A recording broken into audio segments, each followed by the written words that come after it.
Selamat pagi kelas 10 IPA dan IPS. Bagaimana kabar kalian hari ini, nak? Miss harap kalian dalam keadaan sehat dan tetap semangat walaupun dalam keadaan daring. Nah, pada pembelajaran seni budaya, kita akan membahas mengenai kritik karya seni rupa. Dan di dalam materi tersebut, kita akan mengetahui bagaimana pengertian kritik, bagaimana fungsi, jenis, bahkan menulis kritik. Bagaimanakah itu? Simak video pembelajaran berikut ini.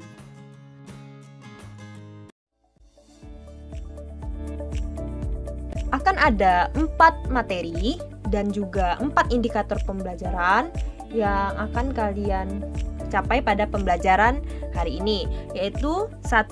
Kalian dapat menjelaskan pengertian kritik karya seni rupa. Kalian akan menemukan apa perbedaan dari kritik dan juga apresiasi yang sudah kita pelajari sebelumnya. Nah, poin kedua yaitu kalian dapat menjelaskan fungsi kritik karya seni rupa. Nah, sebenarnya apa sih fungsi dari kritik ini dan apa aja efeknya pada pihak-pihak yang bersangkutan? Itu akan kita bahas di poin yang kedua. Untuk poin yang ketiga yaitu kalian dapat mengidentifikasi jenis dari kritik karya seni rupa. Nah, ada banyak sekali ternyata kritik-kritik seni rupa itu. Nah, kalian akan mempelajarinya satu persatu dan yang terakhir poin keempat yaitu siswa dapat membuat tulisan kritik karya seni rupa. Nah, di akhir ini saya akan memberikan tutorial dan juga contoh bagaimana caranya membuat kritik seni rupa yang baik dan benar. Mari kita pergi ke materi yang pertama. Nah, saat kita mendengar kata kritik itu, mungkin hal pertama yang muncul dalam pikiran kita adalah konotasi negatif seperti memberi komplain, kecaman, atau hal-hal jelek lainnya. Nah, itu tuh tidak benar ya, karena konteks kritik di sini adalah berpikir atau menganalisa sesuatu secara mendalam dan rasional. Nah, seperti yang kita tahu, karena menggunakan analisa dan juga memberikan respon, maka sebenarnya kritik itu juga kegiatan dari apresiasi. Nah, tapi dalam tingkat apa? Nah, kita kan sudah belajar ya minggu lalu, yaitu apresiasi itu mempunyai 3 tingkatan, yaitu apresiasi empatik, estetik, dan kritis. Nah, karena kita memberikan analisa yang dalam, maka kritik seni itu masuk dalam ranah apresiasi kritis. Nah, sebenarnya apa sih arti dari kritik seni itu? Jadi pengertian dari kritik seni adalah kegiatan menanggapi karya seni dengan menunjukkan kelebihan dan kekurangan suatu karya seni. Tapi dalam prosesnya kita tidak cuma mengulas plus dan minus dari sebuah karya, tapi kita juga mengulik hal-hal di belakang itu, yaitu mulai dari ide, sampai dari proses produksi, dan sampai pada hasil akhir. Nah, jadi ada banyak sekali poin-poin yang bisa kita bahas di dalam kritik seni, namun tetap ada peraturan-peraturan atau langkah-langkah yang bisa kita jadikan acuan untuk menulis kritik seni yang baik. Nah, saat kita berusaha untuk mencari kelebihan dan kekurangan dari sebuah karya, sebenarnya itu melatih kita untuk memahami seni lebih jauh dan juga meningkatkan kualitas dan juga proses hasil berkarya seseorang.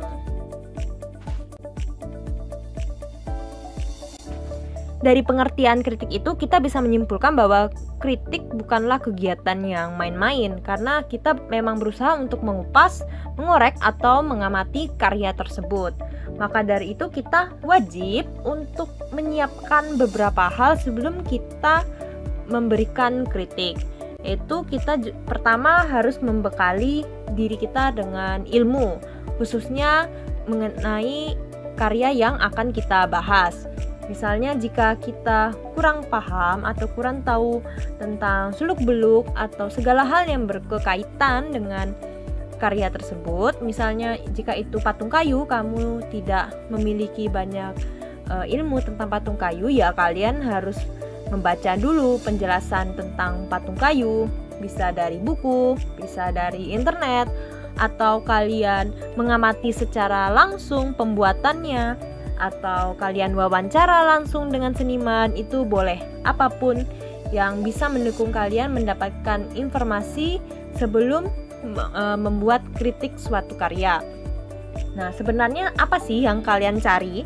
Nah, jadi saat kalian membekali diri dengan ilmu, kalian akan mempunyai banyak sekali referensi dan hal-hal yang bisa dibahas di dalam kritik.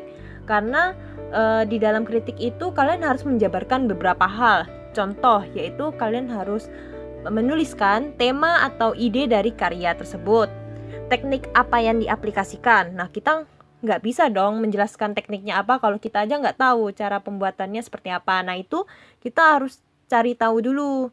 Bisa dari internet, buku, dan semacamnya. Bahan apa yang digunakan? Apa fungsi dari karya tersebut? Gaya seninya, jika kalian tahu.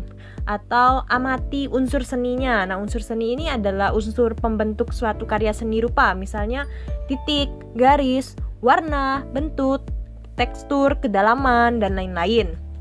Kemudian, kalian juga harus tahu yaitu langkah-langkah untuk membuat kritik yang baik dan juga tata bahasa yang baik supaya kalian bisa menyampaikan kelebihan dan kekurangan dari suatu karya dan bisa dipahami oleh orang yang membacanya.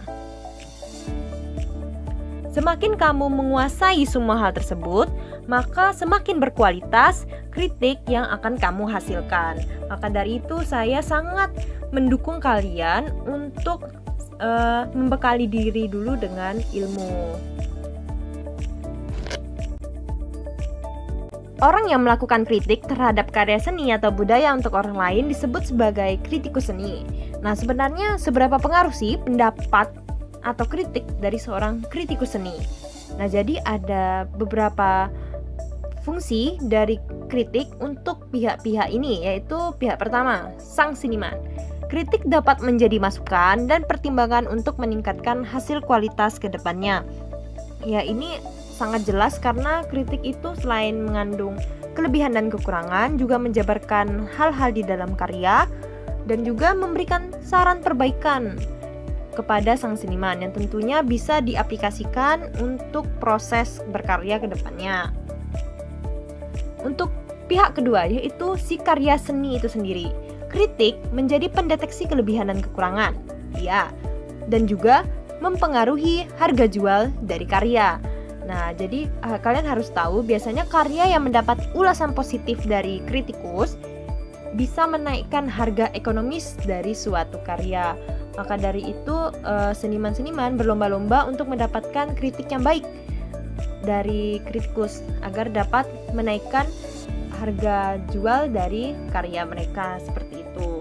Nah, untuk pihak yang ketiga yaitu apresiator atau penikmat karya seni. Kritik seni membantu untuk memahami karya dan meningkatkan wawasan serta pengetahuan mengenai karya seni yang berkualitas. Nah, kenapa? Karena sebuah karya itu kadang mungkin bisa jadi terlalu abstrak. Maka sang kritikus seni bisa menjabarkan hal-hal yang tidak terbaca atau sulit terbaca dari suatu karya menjadi sebuah ulasan yang bisa dipahami oleh apresiator atau penikmat seni. Nah, diharapkan ulasan dari kritikus itu bisa membantu sang seniman dan penikmat seni berkomunikasi lewat produk karya. Jadi gampangnya itu ibarat kalian ingin membeli HP nih, tapi nggak paham dengan istilah dan spesifikasi dalam gadget misalnya. Maka kalian itu mencari dulu penjelasannya dari orang yang lebih ahli, misalnya dari petugas counternya atau ahli gadget di YouTube. Nah, jadi pendapat plus minus tentang HP tersebut itu menjadi dasar pengetahuan kamu untuk menilai kira-kira HP ini bagus atau enggak ya, atau berharga atau enggak ya. Nah, ini konsepnya sama seperti itu ya kurang lebih, supaya kalian paham sebenarnya kritikus seni itu fungsinya seperti apa dalam dunia berkesenian. Menurut Feldman, ada 4 jenis kritik seni, di mana setiap tipenya itu mempunyai ciri khas khusus dan tujuannya masing-masing. Nah, yang akan saya jabarkan ini adalah jenis kritik seni yang sebenarnya tidak hanya fokus kepada seni rupa. Ini juga jenis kritik yang bisa diaplikasikan ke berbagai bidang seni lainnya, entah bidang musik, teater, tari, dan sebagainya. kita masuk kepada penjelasan jenis kritik yang pertama. Jenis kritik yang pertama adalah kritik populer atau popular criticism. Jadi jenis kritik ini adalah kritik yang dibuat untuk konsumsi umum atau massa biasa dan biasanya dihasilkan oleh para kritikus yang kurang ahli atau orang awam.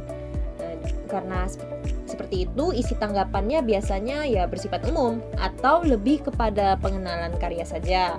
Umumnya kritik populer menggunakan gaya bahasa dan istilah-istilah seni yang sederhana agar mudah dipahami oleh orang awam juga.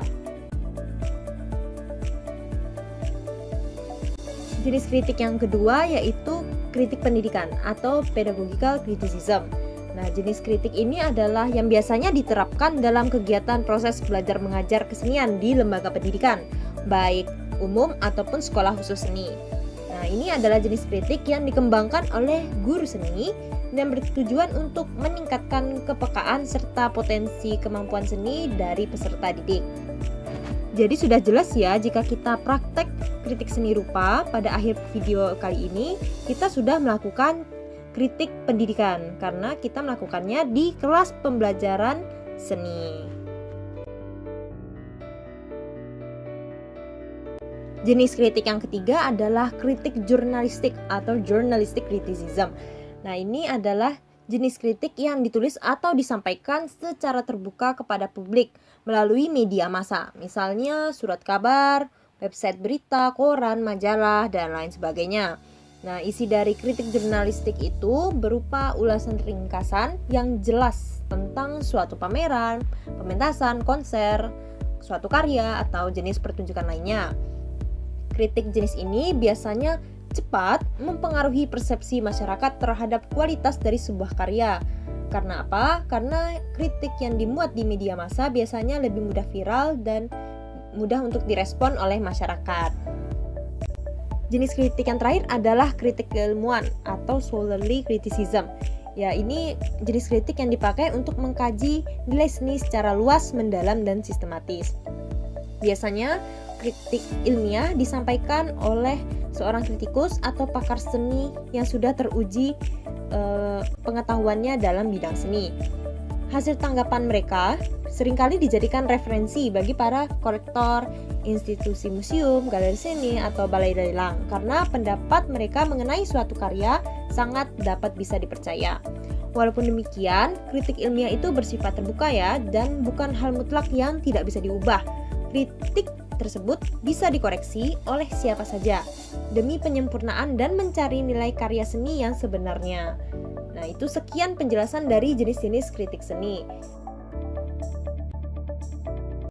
Ya, ini adalah segmen terakhir yang sudah kita tunggu-tunggu, yaitu menulis kritik karya seni rupa. Ya, sebelumnya kita sudah praktek bagaimana menyampaikan apresiasi dan semua sudah menyampaikannya dengan sangat baik. Walaupun masih ada kurang-kurang, nggak apa-apa, masih bisa ditingkatkan lagi. Nah, sekarang bagaimana langkah untuk menulis kritik?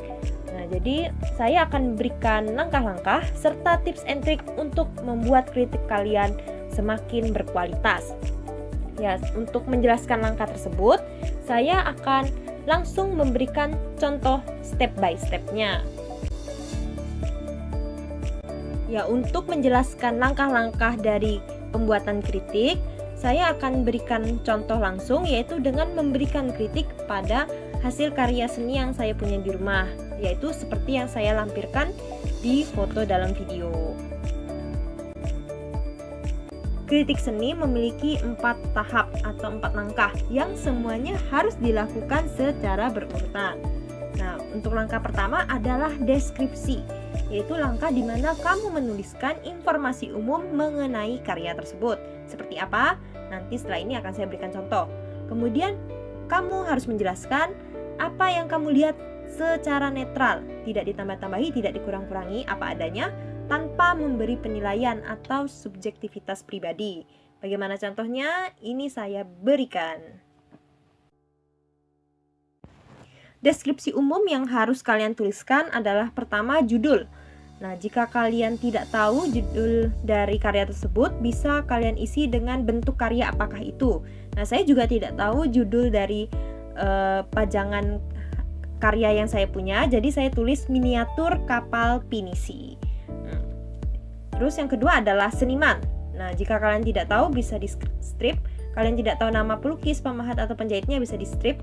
Tapi kalau bisa ditulis. Di sini saya tulis pengrajin lokal. Lokasi, jika tidak ada bisa dikosongkan. Tahunnya berapa, tahun pembuatan, bahan. Nah, ini bahan bisa macam-macam. Bisa dari cat minyak, kain, atau gipsum. Ini semua tergantung dari hasil karya yang ingin kamu kritik, seperti itu. Dan yang kemudian yang paling penting adalah ukuran. Nah, ukuran dari kapal miniatur tadi adalah 23 cm x 19 x 8 cm. Tidak terlalu besar dan tidak terlalu kecil, karena ini adalah jenis pajangan. Kemudian saya tuliskan deskripsi. Nah, di bawah itu adalah paragraf. Sebenarnya penjelasan yang dijelaskan dalam paragraf tersebut adalah hal-hal yang masih bersifat umum atau mungkin hal-hal yang belum terjabarkan di penjelasan sebelumnya ya, yaitu misalnya tema atau ide karya, bentuk atau karakter dari karya tersebut, fungsinya apa, teknik apa yang digunakan, medianya atau bahannya apa, warna, dan lain sebagainya. Ingat, ini masih bersifat umum, jadi hindari kata indah, jelek, bagus, buruk, menarik, dan lain sebagainya, karena itu adalah kalimat yang bersifat pribadi atau subjektif, seperti itu. Contoh, saya tuliskan di kritik karya seni rupa saya, deskripsi. Pajangan berupa miniatur kapal pinisi adalah salah satu oleh-oleh terkenal yang berasal dari kota Palu, Sulawesi Tengah. Kapal pinisi sendiri adalah kapal layar khas Indonesia yang digunakan oleh masyarakat Bugis Sulawesi Selatan sejak zaman nenek moyang.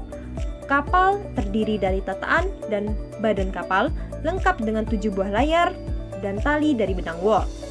Miniatur ini berfungsi sebagai pajangan meja dan terbuat dari kayu hitam atau yang dikenal sebagai kayu eboni Sulawesi.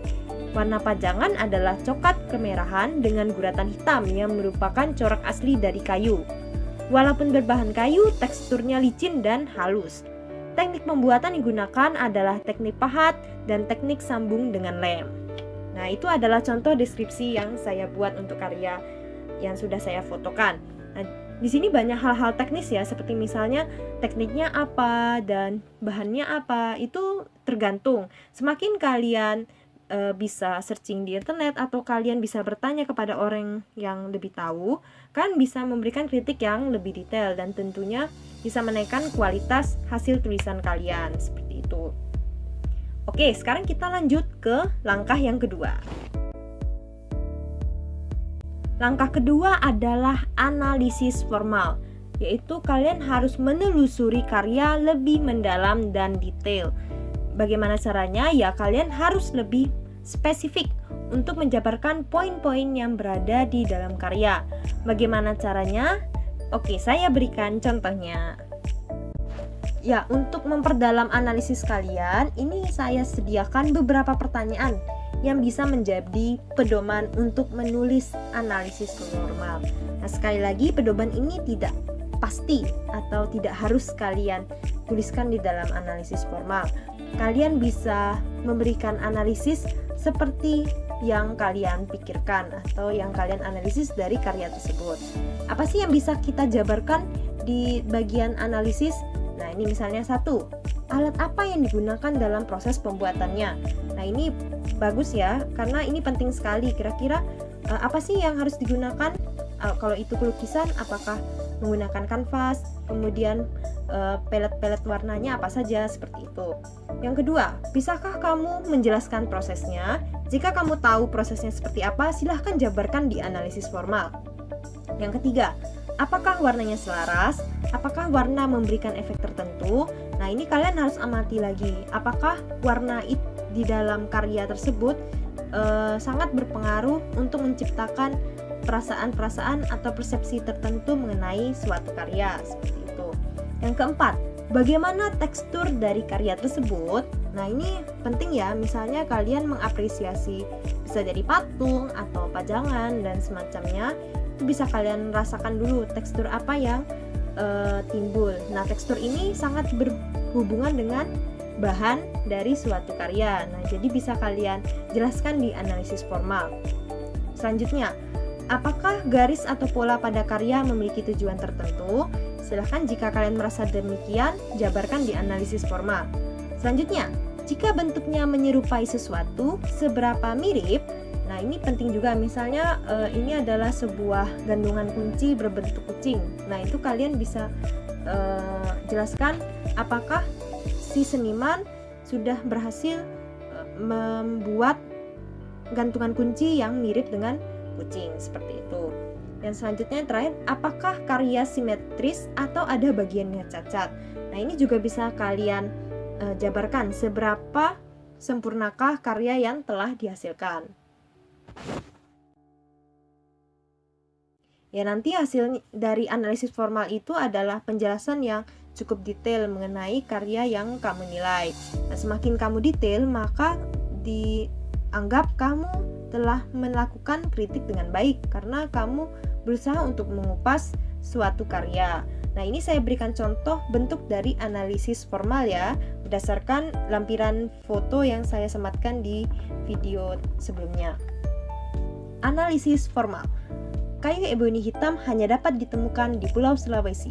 Namun, daerah utama penyebarannya berada di Sulawesi Tengah, Kota Palu. Daerah tersebut adalah daerah dengan SDA kayu eboni kualitas terbaik. Maka dari itulah, kerajinan seperti ini gampang untuk ditemui. Sebenarnya, pajangan kapal terbuat dari sisa-sisa kayu hitam untuk furnitur. Namun, harganya tetap tergolong mahal karena eboni hitam adalah jenis kayu berkualitas dan langka. Kayu ini terkenal kuat serta corak alaminya yang coklat merah hitam sangatlah khas, sehingga menjadi daya tarik di pasar lokal maupun pasar ekspor. Untuk membuatnya, perajin memahat dan memotong kayu menjadi banyak bagian. Bagian kakinya terdiri dari tatakan, papan nama, dan batang penyangga. Sedangkan bagian utamanya terdiri dari badan kapal dengan lubang, tiang penyangga, dan layar. Konon, Pelaut Bugis terkenal sebagai pelaut handal yang berlayar ke seluruh Nusantara. Kapal pinisi dengan 7 layar kapal adalah simbol bahwa nenek moyang Indonesia mampu untuk mengarungi ke-7 samudra. Semua bagian kapal disatukan dengan lem kayu dan diberikan benang wol sebagai tali layar. Tekstur kayu sangat mulus karena merupakan sifat alami dari eboni hitam. Tidak terlihat tanda-tanda seperti dicat ulang. Bentuk kapal cukup sederhana, tanpa detail di geladak kapal maupun ukiran di lambung kapal. Secara keseluruhan, pajangan berwarna gelap dan hanya bercat terang pada tulisan Palu dan Sulteng. Pada awalnya saya tidak mempunyai pengetahuan yang cukup mengenai kayu eboni hitam itu. Nah, untuk melengkapi analisa formal saya browsing dulu di internet sebenarnya kayu eboni hitam itu seperti apa sih dan bagaimana habitatnya.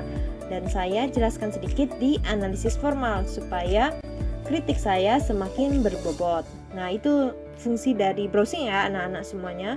Jadi ya bukan berarti kalian itu harus serta-merta tahu semuanya, itu tidak. Kalian tetap butuh proses dan saya harap kalian semangat untuk mencari tahu sebuah karya tersebut. Barangkali setelah kalian mengetahui prosesnya, bahannya, bisa menambah ilmu kalian dan juga menambah kecintaan kalian kepada karya yang telah kamu pilih. Nah, setelah kalian memberikan deskripsi dan analisis formal, maka tahap ketiga yaitu interpretasi. Nah, pada tahap ini kalian memberikan pandangan secara personal terhadap karya-karya tersebut. Maksudnya seperti apa? Akan saya berikan contoh.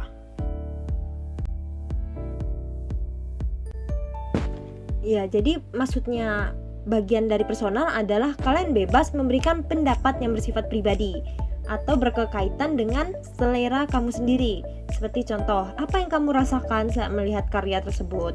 Atau apakah karya tersebut mengikatkanmu akan suatu peristiwa atau sesuatu? Nah, dalam interpretasi atau penafsiran, kata-kata seperti jelek bagus, menarik atau biasa, indah, dan sebagainya itu bisa dimasukkan dan diselipkan di dalam interpretasi.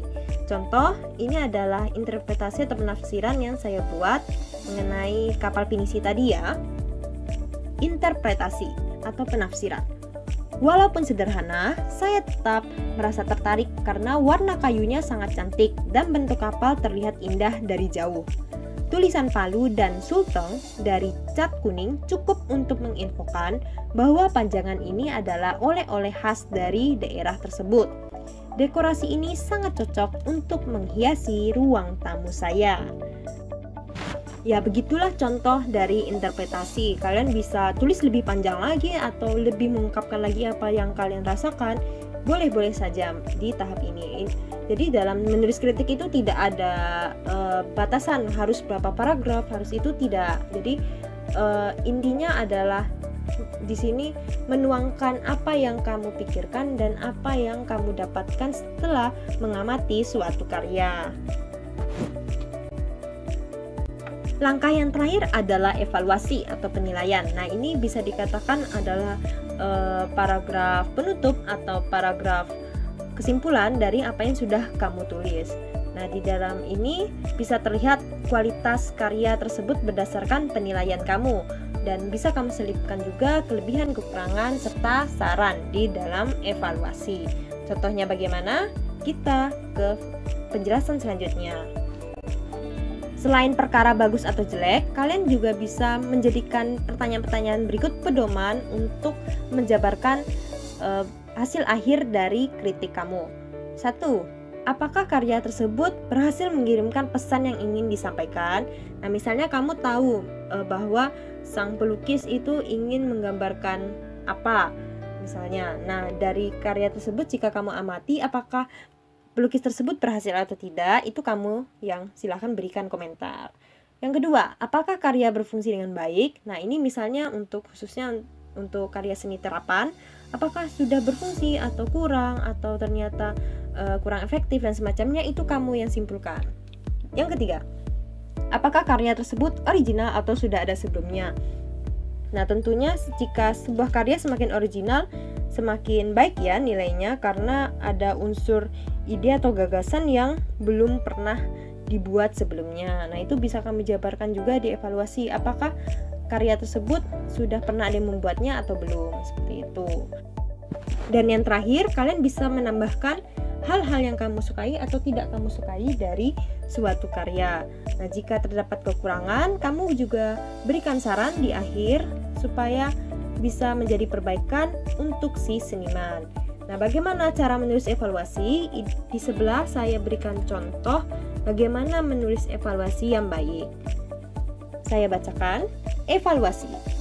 Pajangan ini berfungsi dengan baik sebagai hiasan meja karena kaki pajangan sangat seimbang. Bentuk kapal seperti ini banyak ditemukan di toko-toko kerajinan lainnya dan bukanlah yang pertama. Hal yang paling menarik dari pajangan ini adalah corak warnanya yang indah. Namun bila diperhatikan, beberapa lem kayu terlihat tidak rapi di beberapa bagian. Sebaiknya, badan kapal diberikan ukiran atau hiasan yang lebih detail agar semakin menyerupai kapal pinisi yang asli. Ya, itulah langkah-langkah dalam pembuatan kritik karya. Nah, 4 langkah ini tidak boleh dibolak-balik urutannya, harus seperti itu. Tentunya dengan contoh, saya harap kalian semua jadi lebih mudah mempelajari bagaimana membuat kritik suatu karya seni rupa. Saya harap anak-anak juga bisa membuat seperti yang saya buat. Do that one dance, baby.